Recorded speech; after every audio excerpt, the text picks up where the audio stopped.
अस्सलाम वालेकुम। जैसा कि आपको पता है कि मैंने लेक्चर सीरीज स्टार्ट की है बायो की with some MCQs. So here Umar Farooq Janna, second year MBBS student at JSMU Karachi, and welcome again to my YouTube channel crack MDCAT with doctor Umar. So जैसा कि कल हमने फोटोसिंथेसिस स्टार्ट की थी, जिसमें उसके इंट्रोडक्टरी टॉपिक हो गए और रोल ऑफ लाइट वगैरह को डिस्कस किया था।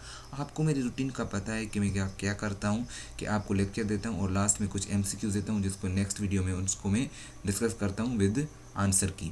अच्छा जी, सो हमारा जो पहला एमसीक्यूज था वो था 80% of the photosynthesis is performed by. अब ये एक टेक्स्ट बेस्ड लाइन है, अमूमन ये सिंटेक्स की लाइन है। और अब इसमें जो करेक्ट ऑप्शन है वो क्या है, अलजाई। अब बहुत सारे बच्चों को ये कन्फ्यूजन होती है कि जो हमारी फोटोसिंथेसिस होती है वो मेजरली प्लांट्स करते हैं, मगर ऐसा नहीं है। जो 80% हमारी फोटोसिंथेसिस होती है वो कौन करते हैं, हमारे aquatic ऑर्गेनिज्म, जिनमें क्या कौन करते हैं, हमारे अल्जा या अलजी। अच्छा हो गया। सो दूसरा जो हमारा एमसीक्यू था, plants perform only -% of the photosynthesis. अब ये एक पंजाब टेक्स्ट की लाइन है और इसमें जो करेक्ट ऑप्शन है वो क्या है, 10%। हमारे जो प्लांट है वो जस्ट 10% क्या करते हैं, फोटोसिंथेसिस। अच्छा जी, उसके बाद ये जो तीसरा एमसीक्यू है, carbon dioxide in atmosphere is just about -%। अच्छा, सो कार्बन डाइऑक्साइड एटमॉस्फेयर में कितनी होती है, 0.3 टू 0.04% होती है। ये भी पंजाब टेक्स की लाइन है। और अब देखें आप कि जस्ट 0.03 टू 0.04% है। ये इतनी कम जो कार्बन डाइऑक्साइड है ये सारे प्लांट्स लेते हैं और हमें कार्बोहाइड्रेट प्रोवाइड करते हैं। सही है। अच्छा, चौथा एमसीक्यूज है, stomata and plants leaves are just -%। ये भी पंजाब टेक्स्ट की एक लाइन है। असल में बात ये है कि मैंने आपको कहा था कि मैं कोशिश करता हूँ कि आपके सारे टेक्स्ट कवर हों। सो कुछ मेरा कंटेंट जो स्लाइड में होता है वो सिंटेक्स्ट हो गया, हमारा फेडरल हो गया, केपी हो गया, उनमें से होता है। और उनको मैं एमसीक्यूज़ में कवर देता हूँ। अब जो कल मैंने कवर किया था पंजाब टेक्स्ट, वो एमसीक्यूज़ में कवर कर दिया था और जो बाकी टेक्स्ट थे वो मेरे स्लाइड्स में कवर हो गए थे। सही हो गया। अच्छा जी, इनमें जो ऑप्शन है stomata and plants leaves are just, इसमें जो करेक्ट ऑप्शन था वो था 10%। और मैंने वो खुद ऑप्शन नहीं दिया था, इनमें कहीं भी आपको 10% नज़र नहीं आएगा, इसलिए इसमें जो करेक्ट ऑप्शन होगा वो क्या होगा, डी, नन ऑफ दिस। अच्छा जी, सो चलते हैं आज के टॉपिक की तरफ, जो है हमारा फोटोसिंथेसिस का इंट्रोडक्टरी टॉपिक है, जिसमें हम role of pigments and role of light वगैरह को, रोल ऑफ पिगमेंट्स को डिस्कस करेंगे। भाई ये क्लोरोफिल पिगमेंट है, कैरेटनॉइड पिगमेंट है, हम ये सुनते आते हैं कि ये पिगमेंट्स हैं, पिगमेंट्स हैं। ये पिगमेंट भला क्या है, ये क्या पिगमेंट चीज़ है, समझ नहीं आती कुछ बात। अच्छा जी, इसको थोड़ा सिंप्लीफाई करते हैं कि पिगमेंट है क्या चीज़। अब जो पिगमेंट है ना, पिगमेंट एक ऐसा सब्सटेंस है जो लाइट को एब्जॉर्ब करता है। सब्सटेंस एक कोई भी प्योर चीज़ होती है केमिस्ट्री के हिसाब से, कोई भी ऐसी प्योर चीज़, कोई भी ऐसा प्योर मैटर जो लाइट को एब्जॉर्ब करे, सो ऐसे मटेरियल को हम क्या कहते हैं, पिगमेंट। अच्छा जी, अब रोल ऑफ पिगमेंट फोटोसिंथेसिस में क्या है, बहुत इंपॉर्टेंट है, क्योंकि यही वो सब्सटेंस है जो हमारी लाइट एनर्जी को एब्जॉर्ब करेंगे और इलेक्ट्रॉन को एक्साइट करेंगे। जैसे इलेक्ट्रॉन एक्साइट होंगे सो हमारे केमिकल जो ड्रिवन रिएक्शंस हैं वो कैरीड आउट होंगे। सही है। सो पिगमेंट्स का बहुत मेन रोल है, क्योंकि अगर ये नहीं होंगे तो लाइट एनर्जी एब्जॉर्ब नहीं होगी, लाइट एनर्जी एब्जॉर्ब नहीं होगी तो इलेक्ट्रॉन्स की एक्साइटेशन नहीं होगी, और अगर इलेक्ट्रॉन की एक्साइटेशन नहीं होगी तो हमारे कोई भी केमिकल रिएक्शंस जो हमारे फोटोसिंथेसिस के हैं वो प्रोसीड नहीं हो पाएंगे। सही हो गया। सो ये role of pigments just shortly मैंने आपको बताया। अच्छा, एक मैंने यहाँ लिखा हुआ है कि वाई प्लांट्स अपीयर ग्रीन। अच्छा जी, तो प्लांट्स क्यों ग्रीन अपीयर होते हैं। बहुत सारे बच्चों का ये कॉन्सेप्ट होता है कि भाई जो प्लांट्स इसलिए ग्रीन अपीयर होते हैं क्योंकि वो जो पिगमेंट्स होते हैं प्लांट्स में, वो सब्सटेंस जो लाइट को एब्जॉर्ब करते हैं वो ग्रीन लाइट को एब्जॉर्ब कर देते हैं, इसलिए वो अपीयर भी ग्रीन होते हैं। नहीं, ऐसा नहीं होता। असल में बात ऐसी होती है कि जो क्लोरोफिल होता है वो हमारा ग्रीन लाइट को रिफ्लेक्ट करता है, इसलिए हमारे जो प्लांट्स होते हैं वो ग्रीन अपीयर होते हैं। सो ये बात याद रखनी है आपको कि प्लांट्स इसलिए ग्रीन अपीयर होते हैं क्योंकि वो रिफ्लेक्ट ग्रीन लाइट को करते हैं, एब्जॉर्ब नहीं करते। सही हो गया। ये मुझे कॉन्सेप्ट जस्ट आपको क्लियर करना था। अच्छा, सो अब क्या एग्जांपल्स हैं पिगमेंट्स के, आपको पता ही होंगे। क्या क्या है, क्लोरोफिल ए हो गया, बी हो गया, सी डी ई हो गया, और हमारे कैरोटेनॉइड्स हो गए। अच्छा जी, जो chlorophyll A and chlorophyll B, ये जो है हमारे मेजरली इम्पोर्टेंट हैं। बाकी दूसरे भी हैं मगर मेजरली जो अबंडेंट हैं वो क्या हैं, क्लोरोफिल ए एंड बी। कहाँ पर प्रेजेंट होते हैं, प्लांट्स में होते हैं, जबकि सी डी ई प्रेजेंट होते हैं हमारे अल्जा में। और बैक्टीरिया को अपना ही एक क्लोरोफिल होता है जिसको हम क्या कहते हैं, बैक्टीरियो क्लोरोफिल। सो आगे बढ़ते हैं, स्ट्रक्चर ऑफ क्लोरोफिल पर थोड़ी कुछ बात करते हैं। अच्छा, स्ट्रक्चर ऑफ क्लोरोफिल की बात कर रहे हैं हम कि क्लोरोफिल मॉलिक्यूल है ना, अब उसके दो पार्ट्स होते हैं। दो पार्ट्स होते हैं क्लोरोफिल के, एक हेड और दूसरा टेल। अब जो हेड होता है वो क्या होता है, क्लोरोफिल के जो हेड होता है, क्लोरोफिल है क्या, एक मॉलिक्यूल है, ठीक है, एक पिगमेंट है। सो उसका दो पार्ट्स होते हैं, एक हेड और एक टेल। जो उसका हेड पार्ट होता है वो क्या होता है, हाइड्रोफिलिक होता है इन नेचर, और वो जो कंसिस्ट करता है और जो बना होता है वो किस चीज़ का बना होता है, पोरीफायरिन रिंग के। अब मैं आपको स्ट्रक्चर दिखाऊंगा इनकी कि पोरीफायरिन रिंग कैसी होती है, और फर्दर उस पर मैं बात करूंगा। अब पोरीफायरिन रिंग क्या होती है, पोरीफायरिन रिंग, ये जो सारी रिंग है ना हमारी ग्रीनिश, ये सारी एक ही रिंग है जिसको हम क्या कहते हैं, पोरीफायरिन रिंग। अच्छा जी, जो इनमें ये छोटी छोटी रिंग्स बनी हुई हैं इनको हम क्या कहते हैं, पायरोल रिंग। सो क्लोरोफिल मॉलिक्यूल के दो पार्ट्स होते हैं, एक हेड हो गया और एक दो टेल्स हो गई। सही है, जो हेड होता है वो पोरीफायरिन रिंग का बना होता है, ये सारी पोरीफायरिन रिंग है जिसमें 4 हमारे पायरोल रिंग्स होती हैं। सही हो गया। सो 4 जो पायरोल रिंग्स होती हैं उनमें एक एक नाइट्रोजन का एटम होता है, वो आपको यहाँ नज़र आ रहा है। सही है, एक एक नाइट्रोजन का एटम होता है, और बीच में हमारा जो होता है मैग्नीशियम का एक एटम होता है। सही हो गया। अब ये जो हेड है वो हमारा क्या होता है, हाइड्रोफिलिक।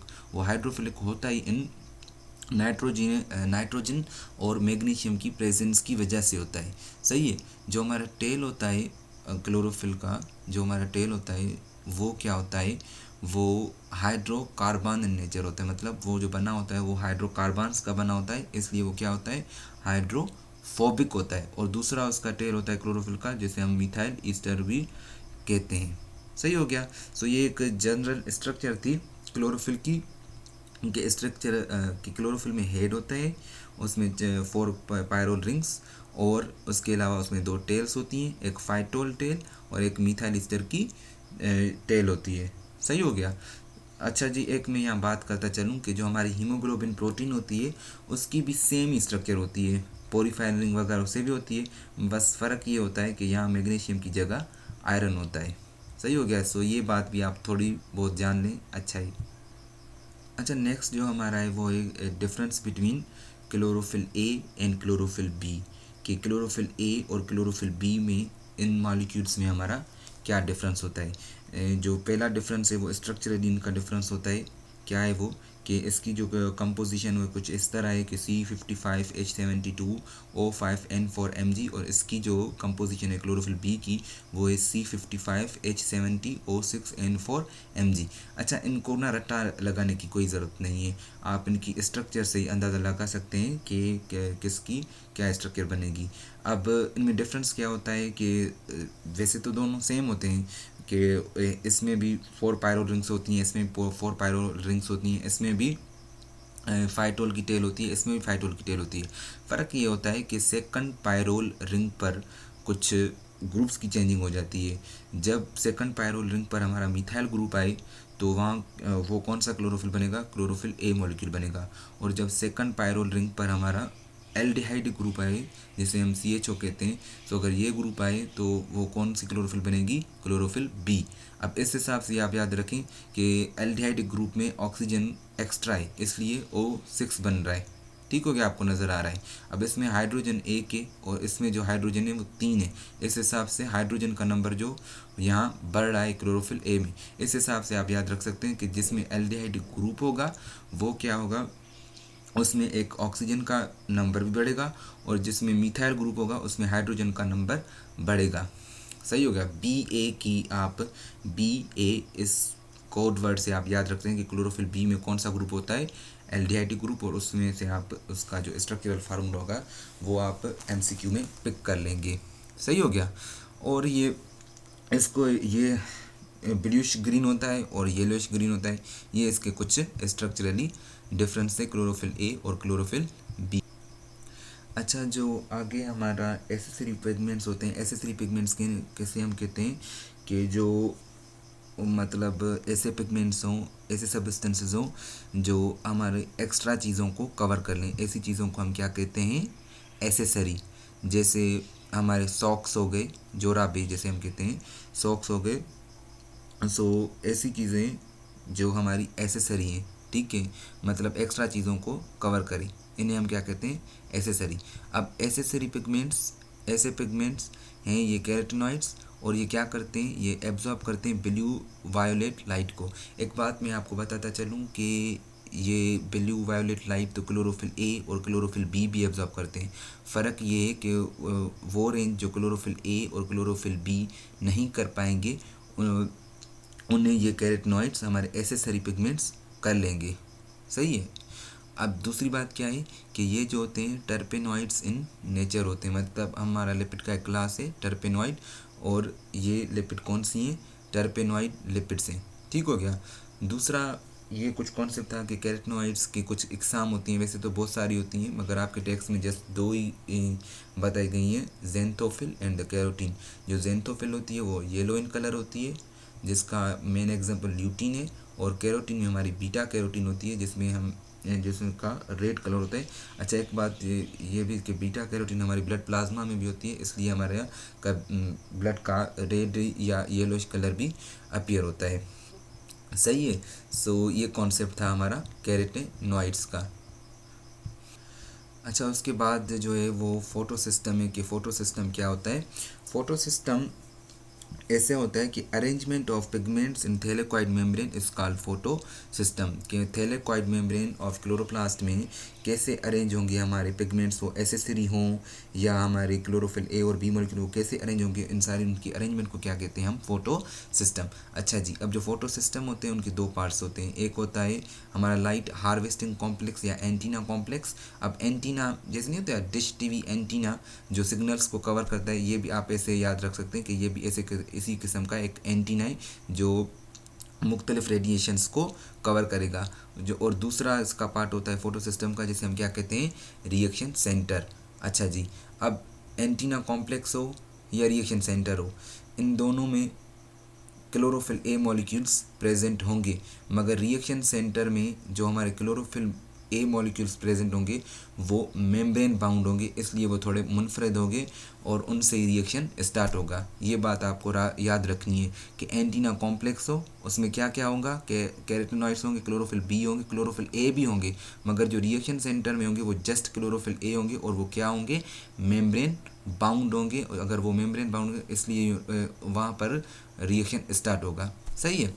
अच्छा जी, और दूसरी बात, इस रिएक्शन सेंटर मतलब क्लोरोफिल ए मॉलिक्यूल की प्रेजेंस की बेसिस पर ही जो फोटो सिस्टम होते हैं वो दो टाइप्स के होते हैं। एक होते हैं PS1 700 नैनोमीटर की वेवलेंथ को एब्जॉर्ब करते हैं, और दूसरे होते हैं PS2 660 नैनोमीटर की वेवलेंथ को वो एब्जॉर्ब करते हैं। एक मैं बात बताता चलूँ कि ये जो PS1 है, PS2, ये डिस्कवरी की बेसिस पर नाम दिए गए हैं। ये थैलेकॉइड मेम्ब्रेन की अरेंजमेंट की बेसिस पर नाम नहीं दिए गए। ऐसा नहीं कि थैलेकॉइड मेम्ब्रेन में ये ऐसे अरेंज होते हैं कि पहले ये आता है फिर ये आता है, ऐसा नहीं है। ये डिस्कवरी की बेसिस पर नाम दिए गए हैं। और ये हमारा जो है वो क्या है, एक हमारा एंटीना कॉम्प्लेक्स, और यहाँ पर हमारा रिएक्शन सेंटर है, और यहाँ पर ही जो पहला रिएक्शन होगा फोटोसिंथेसिस का वो स्टार्ट होगा। सही हो गया। सो आगे बढ़ते हैं। अच्छा जी, जो हमारा आज का नेक्स्ट टॉपिक है वो रोल ऑफ वाटर है। अब एक मैं बात बताता चलूँ कि जो फोटोसिंथेसिस का रिएक्शन होता है जिसे हम लाइट डिपेंडेंट रिएक्शन कहते हैं। ये जो रिएक्शन है लाइट डिपेंडेंट रिएक्शन, यहाँ पर क्या होता है कि क्लोरोफिल ए से हमारे इलेक्ट्रॉन ट्रांसमिट होते हैं मुख्तलिफ अदर कंपोनेंट्स में। सही है।